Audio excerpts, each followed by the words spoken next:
welcome to episode 236 of Board Game Blitz, a podcast about all things board games that you can listen to in less time than it takes a 6-year-old to choose which toy they want to spend their tickets on at an arcade prize redemption counter. Board Game Blitz is sponsored by Grey Fox Games. This week, we're talking about KublaCON. First, we discuss a couple games we've played recently, Sherlock, the game is Afoot, and Exit, the game family. Then, we talk about Ambie's family's experience at this year's KublaCON.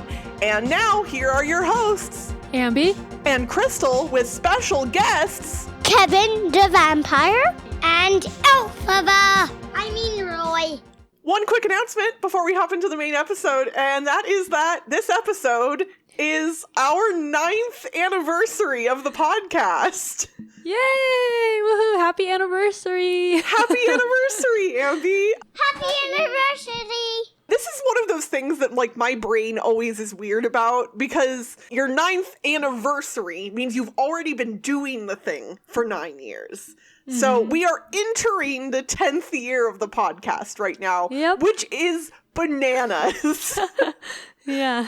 I mean, obviously, we had hopes when we started this podcast that it would turn into something, whatever that was. But if you had asked, like, do you think you'll be still doing this podcast with people who are technically kind of strangers to you right now in 10 years or 9 years, do you think you'll still be doing it? I would probably have said no, just because of the way life works. Yeah, like, that's a long time. Like, I don't stick with anything that long, Ambie. That's what I was thinking. Like, all my jobs were like 2 or 3 years, and like school is 5 or 6 years in elementary school, and that's like the longest you're at one school. Yeah, like, I mean, I got married to my ex-husband in 2014, and then we launched the podcast in 2016. So I was like barely married to my ex-husband when we started this, essentially. And now he is so far in the rear-view window that, like, I can't see him anymore. So, life is funny like that. And I am, of all the things to have stick around, I'm glad that this podcast has been one of them. Yeah. So I thank you to our listeners, those of you who have been around for a short while or the long haul. I know there are some of you out there who are listening right now who have been with us since literally the beginning, and I cannot express how meaningful that is to us. We have changed as humans and as board gamers, I would say, in a number of different ways over the past 9 years, and hopefully you all have grown with us and enjoyed the changes that we've gone through during that time period. Yep.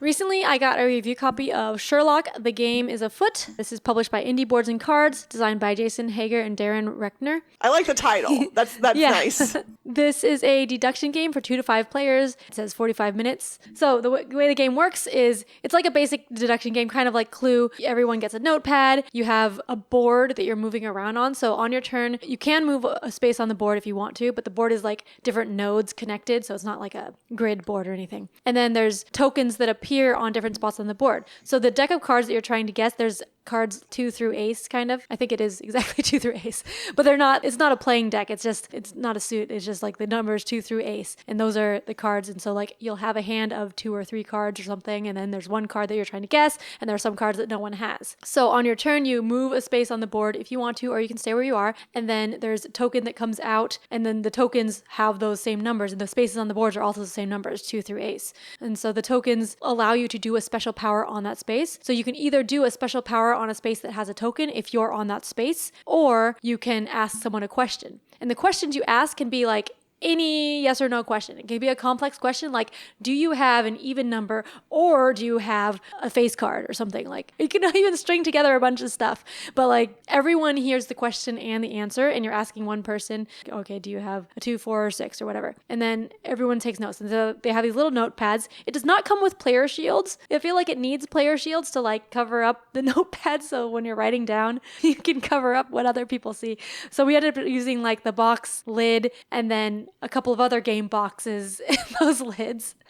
But like, I think it would be nice to have player shields. Yeah, it feels like in a game where you need to keep information hidden, like even for people who don't want to cheat, sometimes you will literally just like look over and see something and you don't want to do that. Yeah. But yeah, basically you're asking questions, and then for the special action with the token on a numbered space, if you're on a number 2, you can use the special action to ask someone specifically, do you have the 2? And if they do, then they put it face up, everyone sees that they have it, and then you, the person who asked, gets to draw a new card from the deck. So there's a deck, no one has those cards yet, and so you get more information that way. For the face cards, they have like different abilities on those tokens. One of them is like you get to ask 3 questions or something. So you can do those special abilities if you're on that space on your turn and there's a token there. So when I was playing, like the tokens come out randomly. So it seemed kind of like random the being able to do the ability, because like if you're right next to it, then you can just move there and do it on your turn if that token just comes out.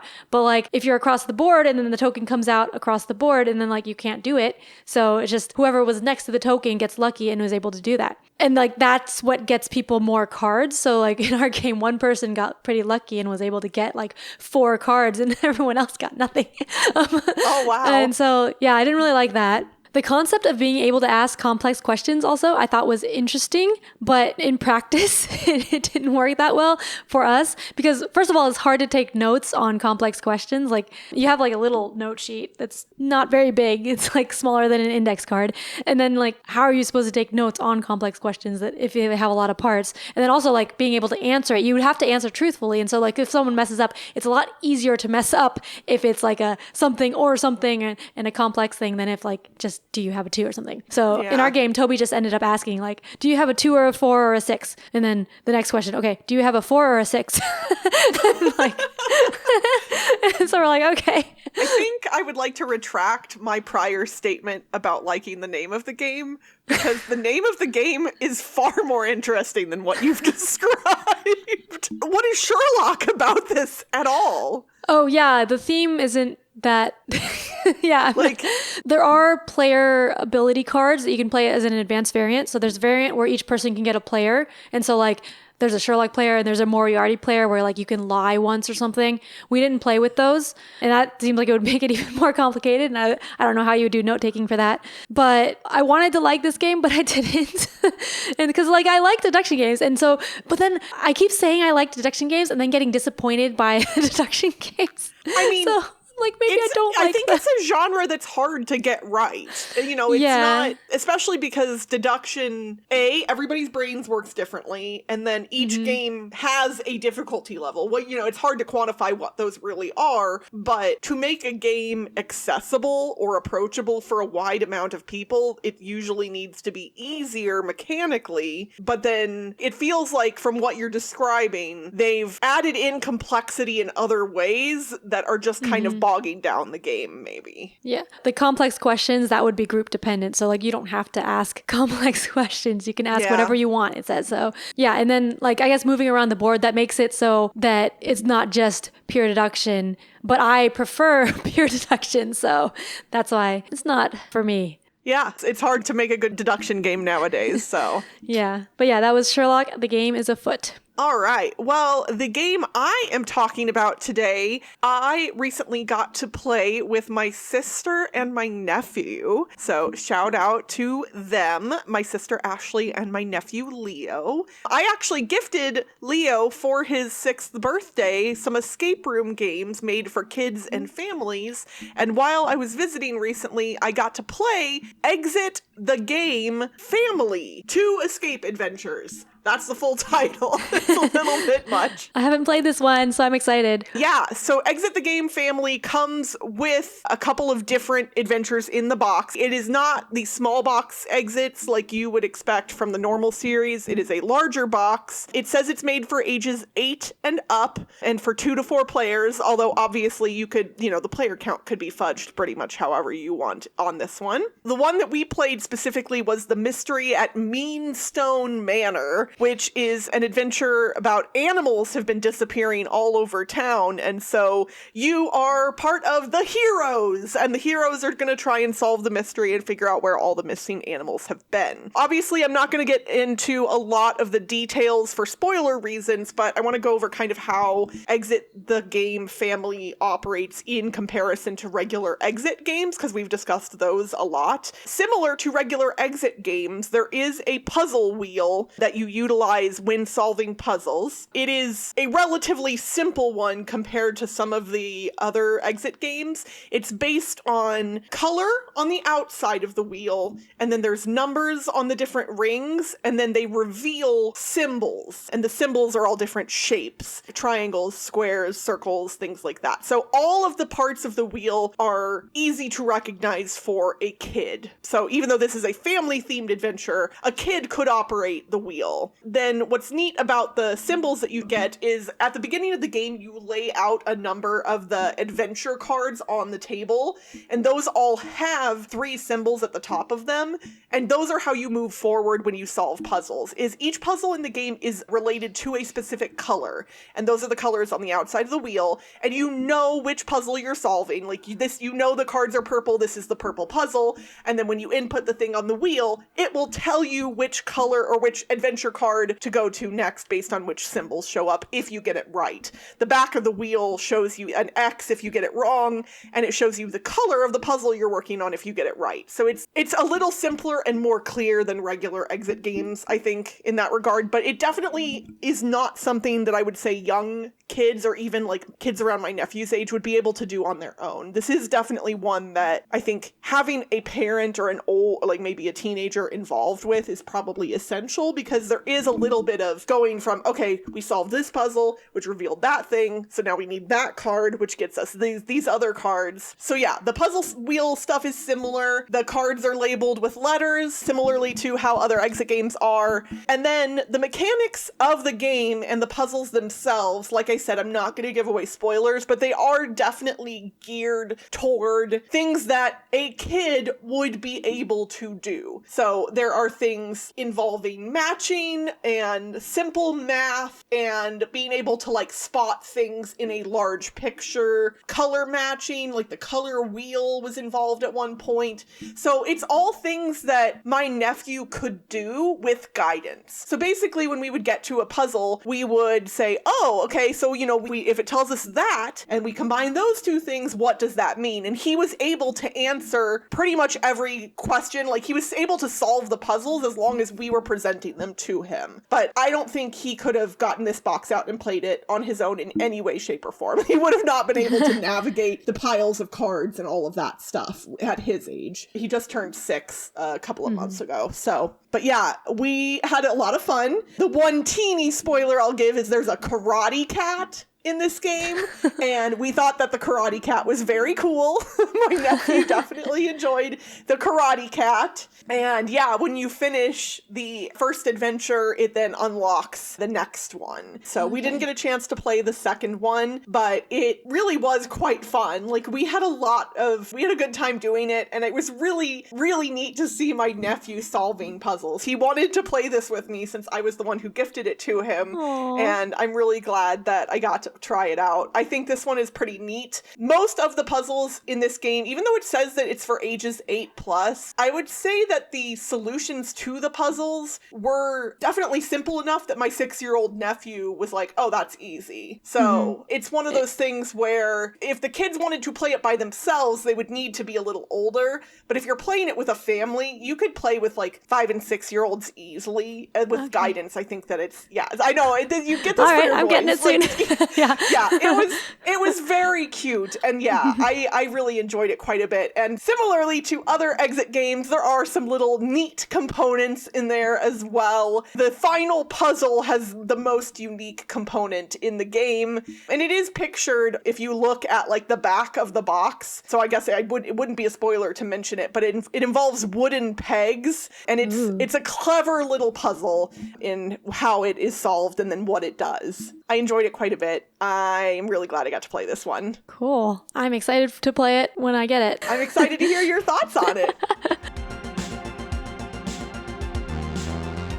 For our thematic segment today, we are talking about KublaCon, and we have two very special guests with us, one of which is Dracula, and the other was a pharaoh, an ancient Egyptian pharaoh, but now he's...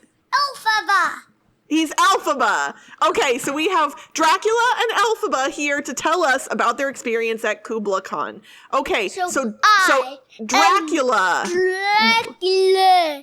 Yeah. So Dracula, what was your favorite part of KublaCon? I don't know, but I'll tell you one of my favorites. One of my favorites were getting the prizes, the young player room, the Kubla coins, and the mini Mongol march. Oh, wow. So in the young player room, you won some prizes? And painting minis.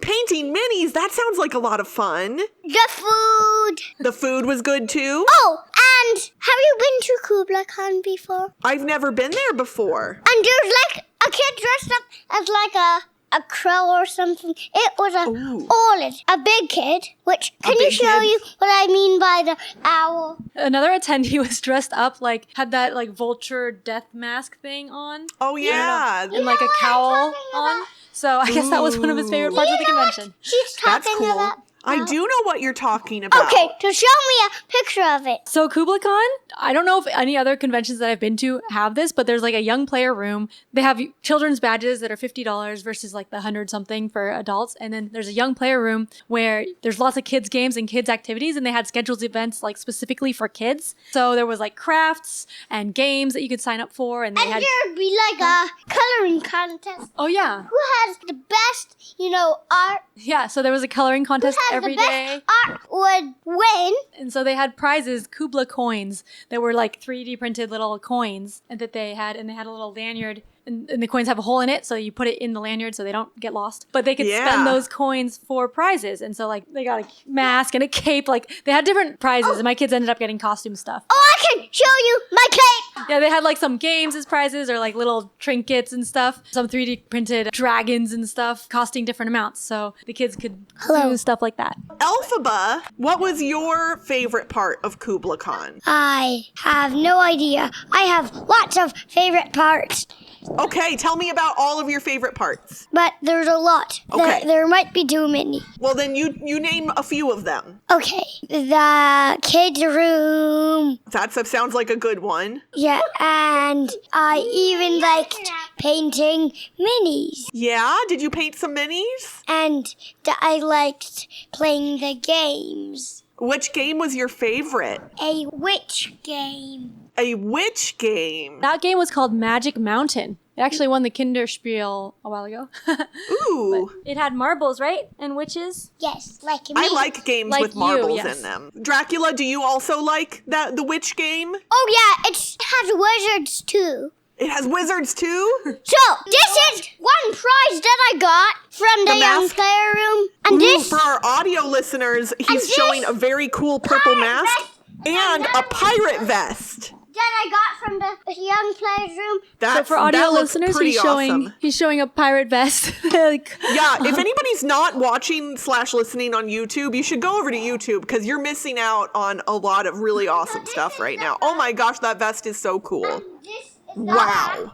And I will make a mask like that too. You're going to make a mask like that too, Elphaba? Yes, the vulture mask. Elphaba, I have a question. What? If other kids were thinking about going to KublaCon next year, would you recommend it? Would you say that it's a good place for kids to go? Yes, probably. Yes? The kids' room. The kids' room is good for kids to go to at KublaCon? Why should kids go to KublaCon? Why? Because it's a fun place. Well, that's a pretty good reason. Was it your first time going to KublaCon? No. No, but it was the first time you got an official badge, right? Yeah, and Yeah. a necklace. And a necklace. That's pretty cool. Is Dracula still nearby? I have a question for Dracula. Oh, yes. The mask that I got the prize, it went with the cape that my mom was talking about. Whoa, that is a cool purple cape. cape that you're showing. And then, should I change my wings? I don't know. Should you change your wings? Yeah, I'll change them to purple. Can you answer a question for me? Yeah. Okay, so if you had a choice, let's say you have 2 games that you can pick, and one of them you solve a mystery, and one of them you go on an adventure. Which one would you choose? Oh, I feel like both the same. You like them both the same? So you like solving mysteries and going on adventures? How about solving a mystery when we're going on a adventure? Oh my gosh, that's a brilliant idea to combine them. Yeah. Okay, Dracula, if you could design your own board game, what would you put in it? I would put in like a cardboard 3D haunted house, and there would be this vampire, and then there would be this ball where you would try to roll it, and then it would hit the vampire, and then it would flip around. Whoa! And the other side would turn into a puddle. A puddle? Oh my gosh, that sounds really cool. A melting witch. A melting witch? All of these other like Halloween figures, and then you would have to like roll a dice, and then whatever Halloween figure there is on there gets X'd out. You get to roll the ball, and then it hits it, and then flips over into a puddle. And if there's a white space that doesn't have anything, you get to pick which thing to defeat. Wow, that sounds really cool. You could also flip a card over, and it would show you where to go. You might go to the haunted house, and there's this hole on the top of the haunted house, and you would see where you go in the haunted house. Oh, you know, Peek-a-Mouse? Peek-a-Mouse? Yeah, I know that game. So you know that house where the mouse is going? Yeah. Yeah, Is it like that that's house? what the haunted house will be like. Oh, Okay? cool. Elphaba, I have another question for you. What is it? I would like to know if you are planning to go back to KublaCon next year. Yes. Yes. Yes? We are. You're both planning on going back to KublaCon? Do you want to go to other board game conventions in the future? Yes, probably. Yeah? Like maybe Dice Tower West in Las Vegas where I live? I think we actually been there. You have been there, and you can come again if you want to. I like it when you guys come to Dice Tower West because that means I get to see you in person. All right, so what do board game conventions not have that they should have? So if you went to KublaCon, what would you add to it to make it better? Well, I will tell you what I want. So Okay, what what I do you want in the board game convention is a giant dice tower Ooh, a giant dice tower would be really neat. with dice. With big dice? And a giant treasure chest that guards, that has all of the dice in it. But that's not what they have. I also want a statue of a dice tower and a statue of the whole convention. A statue at of the whole KublaCon. convention. That sounds neat. What if the giant Painted. dice tower was also a big slide that you could ride down too? Yeah. Does that sound like fun? Yeah, I would want like a dice tower that looks like a playground, and then we would put the dice in the top of the play structure, and then it would fall down the slide. That sounds pretty cool. Yeah. I have an idea. What's your idea? Maybe a big playground board game piece. Oh my goodness, that sounds really cool. Well, is there anything else that you guys want to tell me about KublaCon? We did the mini Mongol March. You should go to KublaCon someday. You know what? I would love to come to KublaCon someday. What if we came also with you to the board game convention and all of your friends? Okay, so if I come to KublaCon, you guys will show me around. Yes. Yes, okay, good. It'll be nice to have some tour guides that are familiar with the convention that can take me everywhere. Do you want to explain what the mini Mongol march was? Now I am Captain Jack Sparrow. You're Captain Jack Sparrow now? Oh my gosh, you do look like a pirate. Let's talk about the mini Mongol March. So, there's so many kids and a line, and then there's this big giant guy who has a big hammer and a helmet, I think. He's called KublaCon. Oh, he's called KublaCon? And then everybody the line would yell Kubla when KublaCon raises his hammer, and then everybody else would yell Con when the people in the parade yells Kubla. Okay, so can we try it? I'm video. gonna yell Kubla, and then you yell the last part, okay? Or I could yell Kubla. Actually. Okay, you do the first part. Kubla! Con! Yeah. Yay. So, is there anything else that you want to tell me about KublaCon before we go? KublaCon is a Mongolian. He's a Mongolian. Yeah, that was a person dressed up, the leader, the one that had a hammer. He was dressed up and he had a deep voice. Ooh, that sounds pretty cool. All right, I'm back without the boys to talk a little bit more about KublaCon because Toby and I did manage to go there a couple of nights for like an hour. Well, a couple hours one night and less than an hour the other night because the boys weren't sleeping. But we managed to play a couple of games, and I wanted to mention one game. We went to the Proto Spiel area. There was a whole room dedicated to prototype games, and the Golden Gate Game Makers is like the organization here in the Bay Area. It's like a lot of designers, and so they had like the room, and they had lots of people playing prototypes, and they had raffles and stuff. We did not win a raffle, but we played a couple prototypes, and one that I wanted to mention, and I asked the designer, Andrew DiLullo, if I can mention it, and he said yes. The code name is I Ain't Got Time for That, which he says is not going to be the final whatever name. Whatever it is. Yeah.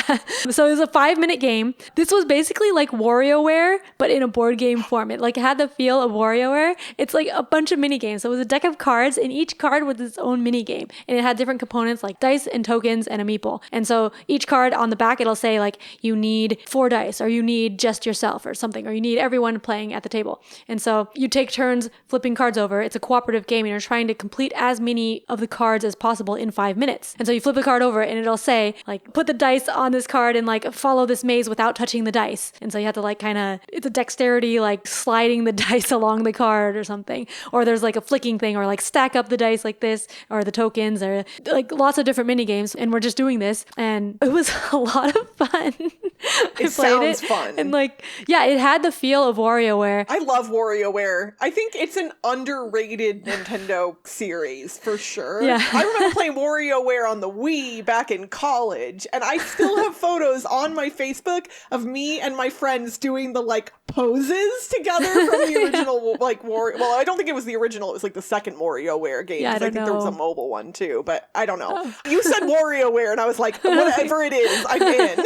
Yeah. So he said he was actually inspired by, he said he hasn't actually played WarioWare, but like a different game that was basically like WarioWare. I forget what the game was called, but he was inspired by that and WarioWare type games. But like, it doesn't work as well for board games, like the specifics of speeding up a timer and having all that stuff. But it got the feeling because like he didn't say that before we played the game, and we're like, oh, have you played WarioWare? Like it felt like that. So we really liked that. But I don't know. He still has a lot of cards to design and stuff because like he only had so many, and it'll need a lot more for a full game. So, but that was designer Andrew DiLullo, DiLullo. So I'll be on the lookout for if that gets published in the future.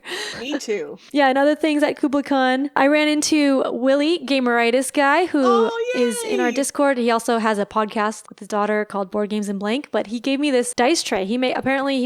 He takes old cigar boxes and like, or new cigar boxes, I don't know, and makes dice trays out of them. So he gave me one. It is beautiful. Like it looks really pretty. And I'm not a cigar person by any Me means. neither. Like cigars are not my thing, but like cigar boxes are a neat little, like that's a neat thing. So yeah, that was a cool idea that he makes dice trays out of the cigar boxes because they look so pretty. Oh, I got a couple games. This was just free game. Nimalia I got as a free game. Ooh, and then I played that on Board Game Arena. Oh, yeah, it's fun. Maybe. I like that game. You might have mentioned it on the podcast before. I don't know. I don't know. I've only played it a couple times, I want to say, but I enjoy that game. It's a good one. All right, cool. And then I also got a free copy of Murder at the Atelier. Atelier, which is a escape room type game and cards, but it was designed by John Velgus, who's also a local designer, and he designed it for like, it wasn't like superly published. It was designed as like to give away for free for some things, but then also like selling it a little bit sometimes. So it wasn't readily available, but I had heard about it in a puzzle Discord and then like messaged the people, and then they said they could just give me a copy. And that was like 2 years ago. And then like I wasn't able to see them at KublaCon last year. And then this year I was like, oh, actually Bonsonator was there. Oh, so I saw her and it was like, oh, hi. I was not expecting you to be here. And so like she got one and she told me like, oh, you should go get this. I'm like, oh yes, I should. So yeah. We love Bonds. That's awesome. Yeah, it was great. Like we took pictures with Bonds and my kids were very excited to take pictures with her and they kept wanting to see her again. So that was neat. Aww. Your kids are the biggest board game content creator fans in the world, basically, and they're adorable. And all of us that they love, we love them too. So it's like, I want to see the boys. They don't actually watch much board game content though. Like they only know Bonds from people. Going to conventions and seeing her.